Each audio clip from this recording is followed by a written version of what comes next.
வணக்கம். இசையும் கதையும், இதுவும் காதலா? அன்பு முதியோர் இல்லத்தில் அன்பான உள்ளங்களின் சங்கமத்தில் திளைத்து கொண்டிருக்கின்ற மதியழகன் கட்டிலிருந்து மெல்ல எழுந்தவன் தட்டு தடுமாறி கால்கள் நின்றிட அதை கண்ட சிவா ஓடி வந்து தாங்கி பிடித்து மீண்டும் கட்டிலில் இருத்துவிட்டு செல்லமாக, என்னங்க, எதுவும் தேவை என்றால் என்னை கூப்பிட்டிருக்கலாம் தானே என செல்லமாக கண்டிக்கின்றாள்.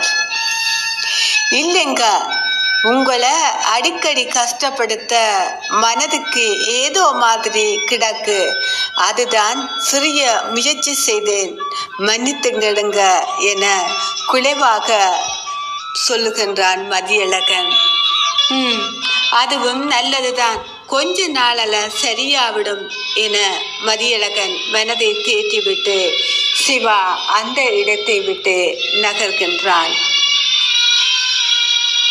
இதுதான் தருணம் என்று மதியழகன் தன்னை யாருமே பார்த்துவிடக் கூடாது என்ற நினைப்போடு நீண்ட பெருமூச்சு வெளியேற கட்டிலில் மெல்ல சாய்ந்து பெட்ஷீட்டால் முகத்தை மூடியபடி தன் கடந்த கால அசைவோடுகின்றான். நினைவுகள் நிழலாக தொடர்கின்றன.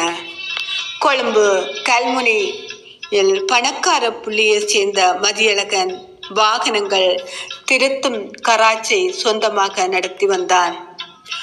மதியழகன் பேருக்கு ஏற்றா போல ஆணழகன் தான். ஆணழகன் மட்டுமல்ல, பண்பான குணம் கொண்டவன், சிறந்த உழைப்பாளி. அப்படி இருக்க அவனுடைய கராச்சுக்கு மோட்டார் சைக்கிள் திருத்த வந்த மீனகாவின் கண்வீச்சில் சிக்கி காதலாகி கசிந்த நீர்கள் இருவரும் காதல் வானில் சிறகடிக்கின்றார்கள். ஓடி வருதே மறை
இருவருடைய காதலும் பெற்றோர் சம்மதத்துடன் திருமணத்தில் முடிந்தது. இல்லற வாழ்வு இனிமையாக நகர்ந்து கொண்டிருக்க அழகான ஆண் குழந்தையை பெற்றெடுத்தார்கள். சமூகத்தில் தனி மரியாதையுடன் வாழ்ந்து கொண்டிருந்த மதியழகன் வாழ்வில் விதி விளையாடத் தொடங்கியது. சற்றுமே எதிர்பாராத விதமாக மதியழகன் வாகனத்தை திருத்த பலங்கொண்டு கலத்திய போது மனு முனையிலிருந்து தொங்கிக் கொண்டிருந்த கம்பி மதியழகன் கண்ணில் அடித்த போது ரத்தம் கசிந்தது. வலியால் துடிதுர்த்தான், கதறினான். வைத்தியசாலையில் சேர்க்கப்பட்டான். கண்கள் பார்வை இழந்து விட்டதாக கூறிய போது மாற்றுக்கண்ணை பொருத்தி மீண்டும் பார்வையை பெற்றுவிட வேண்டும் என்ற முயற்சியில் மதியழகன் சிறுக சிறுக சேமித்து வைத்த அத்தனை சொத்தையும் இழந்து நிர்மூலமாகி தவித்தான்.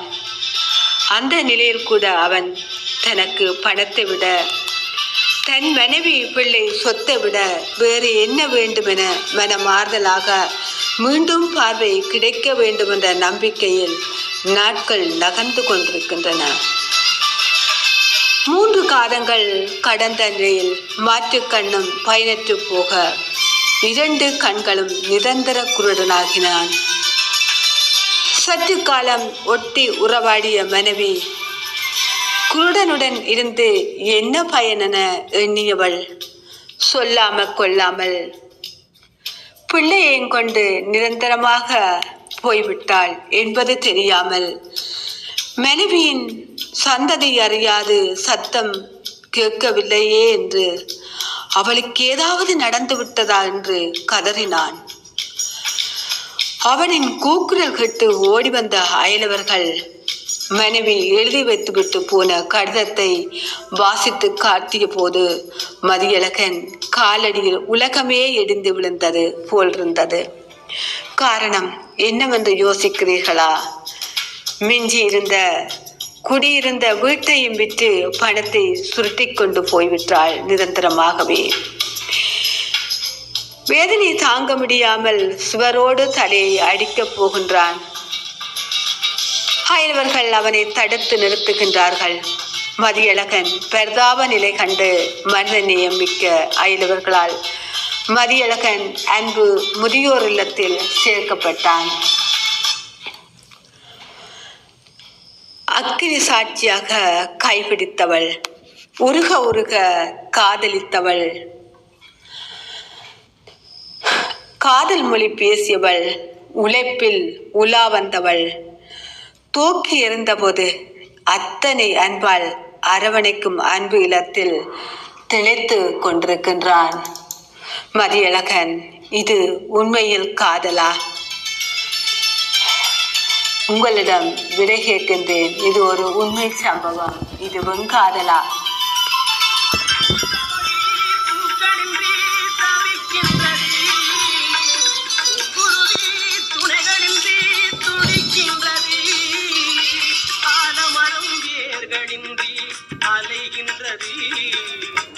அந்திமத்தில் யாரும் அழுகின்றது.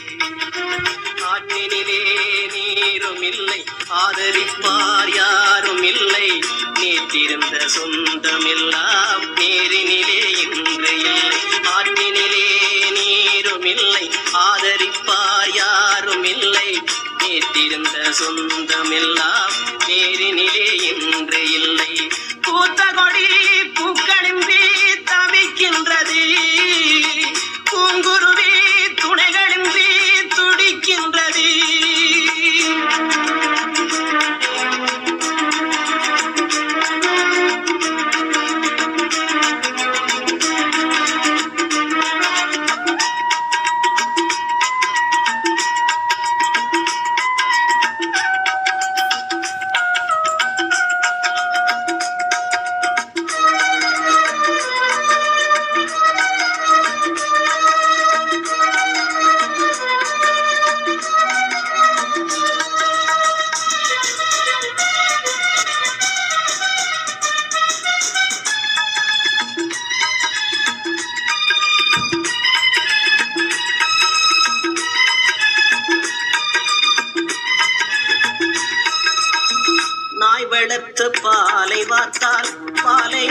கொள்ளும்.